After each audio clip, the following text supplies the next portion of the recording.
For decades, the U.S.'s approach to China has been defined as one of engagement, the idea being that by engaging with China, the U.S. can trigger changes in China and essentially China will become more like the West. But 40 years later, that approach seems to have hit an impasse as bilateral ties sink to the lowest point since. What has gone wrong? Is there another way of engagement that will not only serve the interests of both sides, but also the international community? Earlier, I spoke to Wang, professor at the School of International Studies and executive director of the Institute for Global Cooperation and Understanding at Peking University, who has proposed what he calls a new engagement consensus. What's his concept? Why is it relevant? Here's our conversation.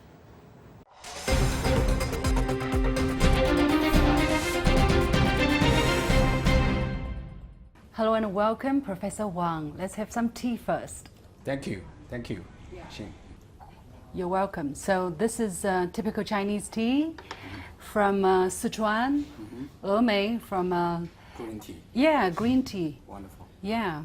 It's from 1,200 to 1,500 meter altitude. Wow. So Gaoshan. Yeah. Gaoshan cha. Yeah. Let's try. I don't know how you like it.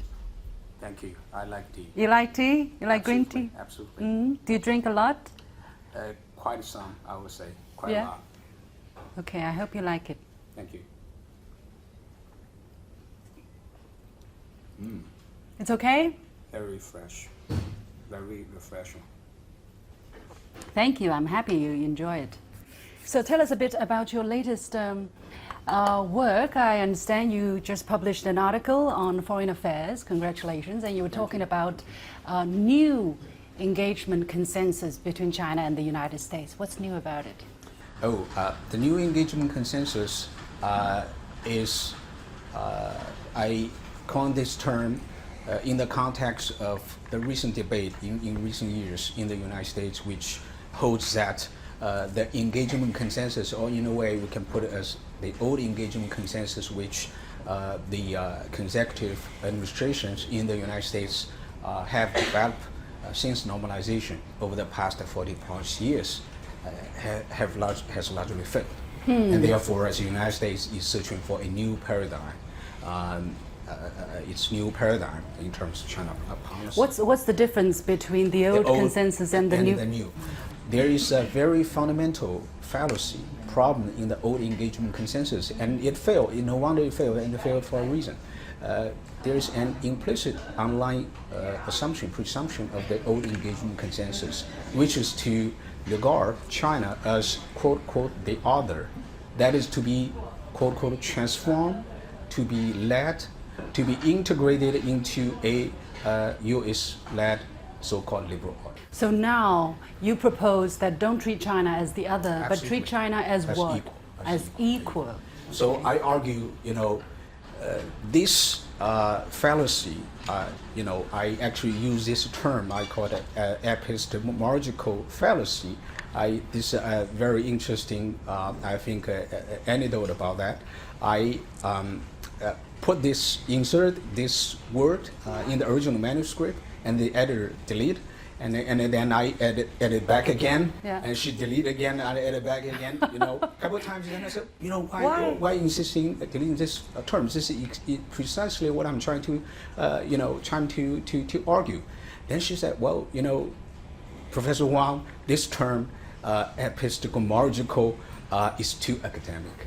For most the readers audience readers of foreign affairs, they might not necessarily be scholars, experts. Therefore, we suggest not to use this term. Then I insist. Then you have to keep fallacy because this is a fallacy. Then she agrees. Okay, so there's a compromise. Yes, compromise. But basically, what I'm trying to argue is that such kind of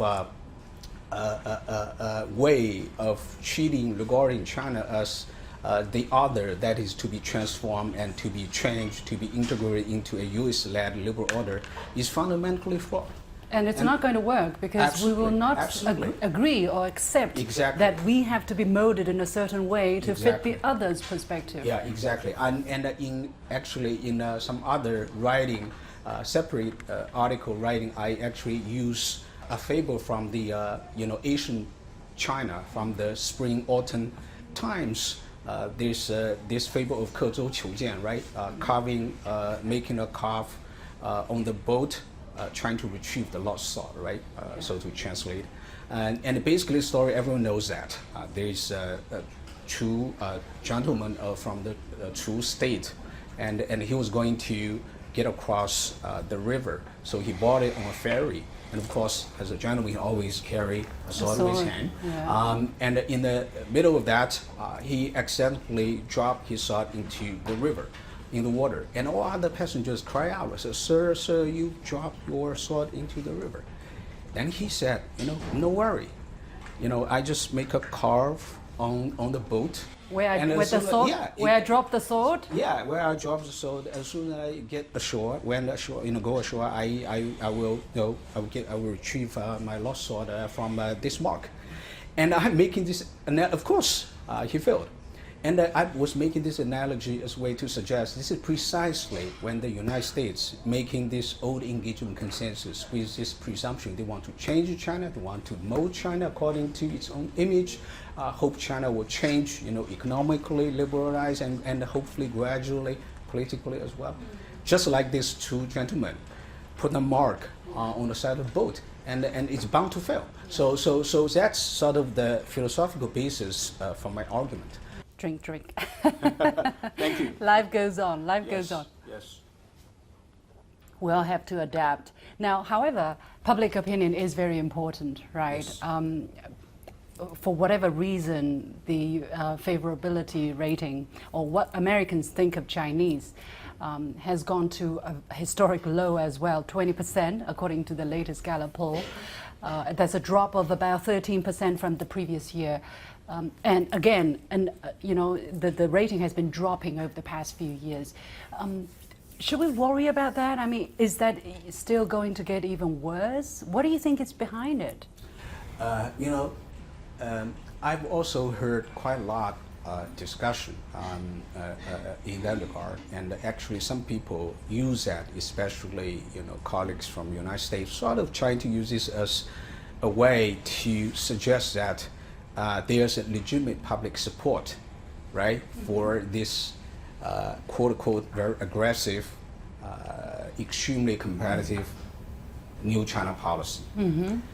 But I think there is a very fundamental flaw in that logic, because I think what we see now, this sort of continues, sort of decreasing in the favorability of China among the American public, really I think is a consequences of what happened in the past few years rather than the causes. What I'm trying to argue is that I think the deterioration or the shift of the American elite, right? Their image perception of China, and including their misperception of China's strategic intention, that actually was the causes of the recent what we see this the deterioration in the public image of China. Because you just think about that, few people now remember back a few years ago, even in early 2017, there was Pew data and Gallup as well, showing that over 50% of American people actually have positive view of China and positive view of U.S.-China relations. And the younger age group, you go to, the higher sort of the rating it comes. And for the young people, those between 18 and 29, their favorability of China and also positive view of U.S.-China relations actually goes over 60%, around like 63, 62%. So what could have changed so fast? Exactly. It was not. So I think public, because now in this current contemporary social media era, for those public, right, if they have been bombarded by all those negative media reporting, coverage, demonization of China on a daily basis, of course they're bound to become very negative about China. Then it's because of the elite, I think, should bear the responsibility for what happened. And then, of course, this goes to our previous discussion in the logic, in the framework of trying to conceptualizing about U.S.-China relations. And of course, the unfortunate happening of the pandemic, and then all the politicians, talking about the China virus, and virus, that it came from China, whatever you say. So I can understand that. What do you think of the U.S. domestic politics at this moment? I mean, it's a very interesting picture for me. How does it look like for you? For instance, the latest development, the latest call for Liz Cheney, right, to be kicked out of her leadership position of the Republican Party. How do you find that? I was offering a graduate seminar course on U.S.-China relations this semester, and it's a class is offered in English, so we got quite a number of international students attending this class. So we also had a very lively discussion, very similar questions in our class. I myself personally, I got quite amused to the fact, and of course, first of all, I feel wow, how quickly, to what extent American politics has degraded, right? It's a really degeneration of American politics continue to sink instead of go up and rise. And therefore, I think first of all, we have to see very clearly the hypocrisy in American rhetoric about they are the beacon of democracy, and therefore they want to spread the house on the values around the world. Everyone have to accept American style of democracy. I think they have to be more. They have to be absolutely. There has to have more soul searching among the American elites, the American political leaders. When they speak out those rhetoric, and preaching the world to sort of accept a American model, they really have to be more modest. I think I can think of a moment, right, in Chinese foreign policy where our leaders suggest that you have to copy and learn from our China model, and we are the best, we are the most superior. From Chinese culture, we have to be very modest, right? To be humble. To be humble, right? Tea, for instance. Yeah, exactly. Tea, right? To calm down, to accept that we are, we can all learn something from others. Yeah, right, exactly. In order to improve for ourselves, which is for our own benefit. Exactly. Yeah. And one more thing is that I think, just think about Liz Cheney. I think quite amazing. I think the Republican leader, right, McCarthy, I think he even said, the Republican Party is a party for free thought and debate.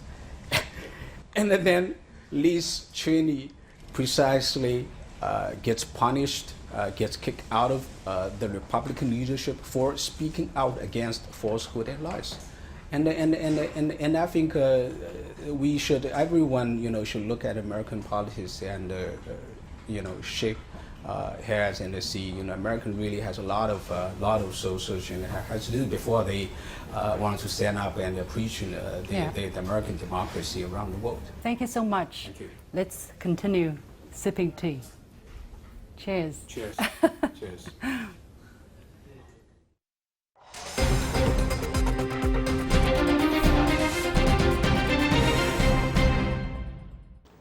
And that's it for this edition of The Point with me, Liu Xin. As always, you can follow me on Facebook and Twitter using the handle Liu Xin in Beijing. Thanks for watching.